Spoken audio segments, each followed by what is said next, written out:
A paz do Senhor, amados, um bom dia a todos. Espero que esteja tudo bem com você e com a sua casa. Hoje é o dia 184 da nossa leitura anual. Fique conosco.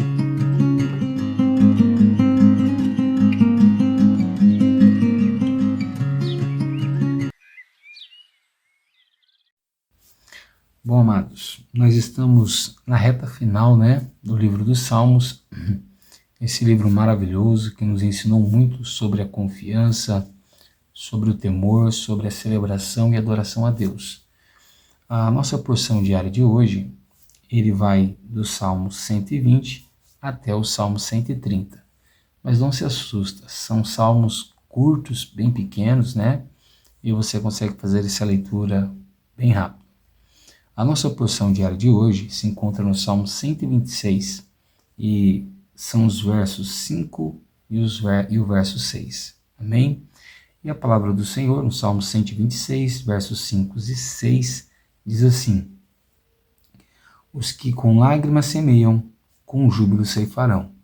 E quem sai andando e chorando, enquanto semeia, voltará com júbilo, trazendo seus feixes. Amém? Bom, nós temos aqui uma porção, que na verdade, uma parte dela será lida amanhã, que é do Salmo 120 até o Salmo 134. Esses salmos são denominados Salmos dos degraus, ou em algumas traduções, Salmos das peregrinações, E esses salmos, eles acreditam, os historiadores, que eles eram cantados ou na subida dos degraus do templo, o que pode ter aí uma variação de não muita certeza, porque alguns são de Davi, e no tempo de Davi o templo de Jerusalém ainda não tinha sido erguido. E o outro ponto de vista é que eles eram cantados enquanto o povo saía das suas cidades e iam até Jerusalém nas épocas das festas e dos sacrifícios. Então, durante esse trajeto, esses salmos eram entoados aí pelo povo de Israel, E esses salmos, eles trazem cânticos, na grande maioria, de confiança, de pedido de socorro, mas também trazem salmos de sabedoria, de entendimento e de celebração. O Salmo 120, ele clama, é o salmista clamando pelo livramento de angústia, pela boca dos ímpios que estão falando contra ele. O Salmo 121 talvez é um dos mais conhecidos, e ele é um salmo que pede proteção a Deus, E ele chega a dizer: eleva os meus olhos para os montes, de onde virá o meu socorro? O seu socorro não vem dos montes. Os montes é uma figura de alguém que está numa parte baixa e precisa olhar para cima, Então ele estava olhando para os céus. E o socorro do cristão vem somente do Senhor, E ele vai mostrar que é o Senhor quem nos guarda em todas as situações. O Salmo 122, ele é um salmo que celebra a cidade de Jerusalém, que é a cidade do Senhor. Essa cidade de Jerusalém terrena, todos nós sabemos que ela é uma alegoria para representar a cidade de Jerusalém celestial, E ele começa dizendo que deve existir alegria quando alguém é convidado a ir à casa de Deus, porque ele diz: alegrei-me quando me disseram, vamos à casa do Senhor. Então, quando alguém te convida a ir à igreja, a ir buscar o Senhor em sua casa, se alegre. É motivo de alegria você poder encontrar a presença de Deus em um local onde os santos e os escolhidos de Deus estão adorando o seu nome. O Salmo 123 é um salmo da oração por pedido de compaixão. E esse salmo traz a figura de um escravo, de um servo, buscando a misericórdia do seu Senhor. Porque ele diz: assim como os olhos dos servos ou das servas estão atentos às mãos do seu Senhor, assim os nossos olhos estão atentos em ti, Senhor. Ou seja, o escravo, ele olhava para a mão do seu Senhor, esperando receber da mão do Senhor ajuda e auxílio. E assim deve ser o servo de Deus. Os olhos dele não devem estar nos homens, nem nas circunstâncias e nem nos problemas. Os olhos do cristão devem estar nas mãos de Deus, porque é de lá que vai vir o teu socorro. Amém? O Salmo 124 é um salmo pedindo por proteção e libertação, né? E ele diz que a alma daquele que clama é liberta como um pássaro, um passarinho é livre do passarinheiro, né? Então nós devemos buscar no Senhor a nossa confiança. E o Salmo 125 não é diferente. Ele fala de uma fé inabalável, porque ele diz que como os montes de Sião cercam a cidade, né, de Jerusalém, assim o Senhor está ao redor daqueles que confiam nele. Nós já falamos sobre confiança aqui, que é o fato de você realmente depositar a sua esperança, acreditar ali a sua fé em alguém, mesmo que as circunstâncias pareçam contrárias. Então, quando nós confiamos no Senhor, nós somos como os montes de Sião que não tremem, que não se abalam, que não são derrotados. Amém? O Salmo 127, ele vai falar que todo bem procede do Senhor. Então ele vai mostrar que, por exemplo, se alguém construir uma casa, mas o Senhor não estiver dentro desse projeto, essa construção é vã. A qualquer momento ela pode cair. Se alguém não colocar o Senhor para ser o guarda da sua cidade, da sua casa, em vão vai ser você pagar o guardinha que passa na rua, colocar câmeras, né? Então ele está mostrando que a proteção, por exemplo, a prosperidade são benefícios que vêm de Deus. E no verso 2, por exemplo, ele chega a dizer que é inútil todo esforço excessivo por trabalho em busca de dinheiro, se o Senhor não for a tua fonte de renda, se Ele não for a tua fonte das bênçãos. Então nós temos que priorizar a busca pelo Senhor, porque se nós priorizarmos Ele, Ele irá guardar a nossa casa, Ele irá abençoar a nossa despensa e Ele irá proteger a nossa vida. Amém? O Salmo 128 continua com a mesma visão de bênção, mas aqui está falando sobre a felicidade dentro da família. E ele vai mostrar que a felicidade ela é fruto do temor. Quando alguém teme a Deus, automaticamente essa pessoa se torna uma pessoa próspera, feliz, né? Então ele diz, bem-aventurado aquele que teme o Senhor e anda nos seus caminhos. Você comerá do fruto do seu trabalho, será feliz e tudo te irá bem. São prosperidades, felicidades e resultados. Que o temor, somente o fato de você temer a Deus. O que seria temer? Respeitar, reverenciar, né? Valorizar a presença de Deus. O Salmo 129 é um salmo também de pedido por aquele que está angustiado, né?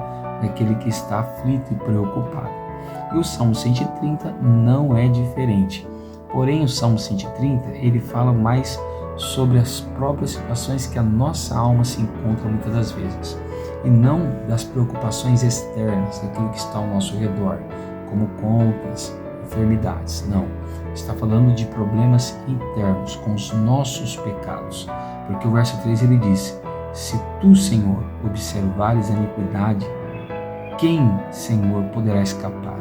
Ou seja, se Deus realmente olhar para nós, para nos julgar, ninguém pode escapar da mão de Deus, porque todos estão transbordando de pecado, né?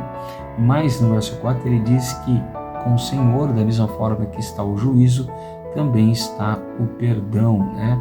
Para que ele seja temido. E então o Senhor, quando é temido, ele derrama misericórdia, derrama graça e derrama favor sobre o seu povo. Mas o texto que nós separamos para o nosso devocional é do Salmo 126, versos 5 e 6. Esse salmo provavelmente ele foi escrito pós um período de cativeiro, que pode ser do período egípcio ou do período babilônico, que é o mais provável. Então ele fala que quando o povo começou a voltar do cativeiro, eles ainda estavam como alguém que sonhavam, ou seja, parecia não ser real aquilo que estava acontecendo de tão grande que era a bênção e a vitória que o Senhor tinha concedido. Em ambos os acontecimentos realmente foi assim, porque o povo que sai do Egito, eles veem milagres que nunca haviam sido realizados. Eles veem coisas que nunca os olhos humanos tinham visto. E no cativeiro babilônico, eles viram o próprio inimigo decretar a libertação deles e a reconstrução da cidade e do templo de Jerusalém. Porém, esse salmo ele nos mostra mais do que uma história, ele nos mostra um princípio para sermos abençoados, que é o princípio da semeadura. A lei da semeadura nunca falha. Aquilo que o homem planta, é aquilo que o homem vai colher. Porém, as condições com que você planta não serão as mesmas que você irá colher. Lembra que uma coisa é o que você planta, outra coisa é a condição com que você planta. Um exemplo, o que você planta é a semente de, vamos supor, de laranja ou qualquer outro fruto. Então aquilo é a sua semente. A condição é o estado que a terra está, o sol, a chuva. Então essas são as condições. E aqui ele está dizendo que, olha o que ele diz, verso 5, os que semeiam com lágrimas, com júbilo ceifarão. Então, ou seja, a condição da semeadura no reino de Deus, muitas vezes ela é sofrida. Quem semeia no reino de Deus, ou quem semeia até mesmo na vida material, muitas das vezes esse esforço gera sofrimento.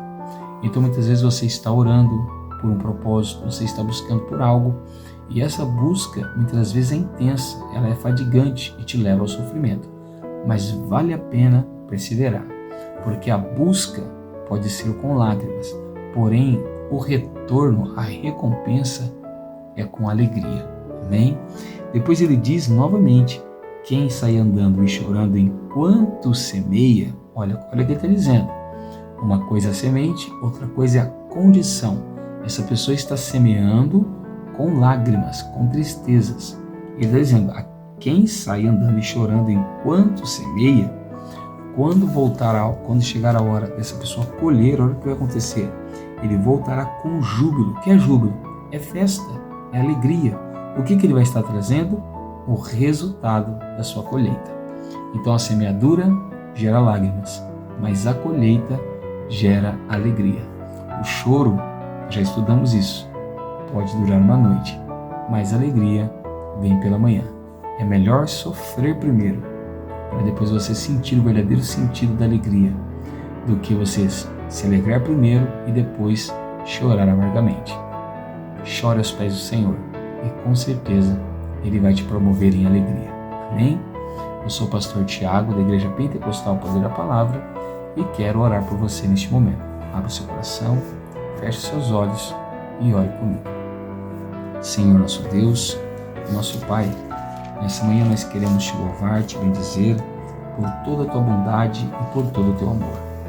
Senhor, perdoa os nossos pecados, as nossas falhas e nos ajuda, Senhor, ó Pai, nas nossas dificuldades. Quem sabe, Senhor, talvez alguns de nós estejam passando grandes problemas, grandes aflições e muitas das vezes não temos uma saída e uma esperança. E os nossos olhos correm rios de lágrimas. Mas o Senhor é poderoso para nos ajudar nesse tempo de plantio enquanto nós estamos semeando em lágrimas.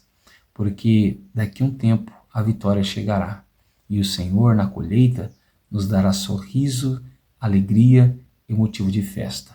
Abençoa meu irmão que chora agora, que ora por algum propósito, que o Senhor possa alcançar a sua vida e derramar sobre ele toda a sorte de bênção, para que ele possa se alegrar e celebrar diante do Senhor.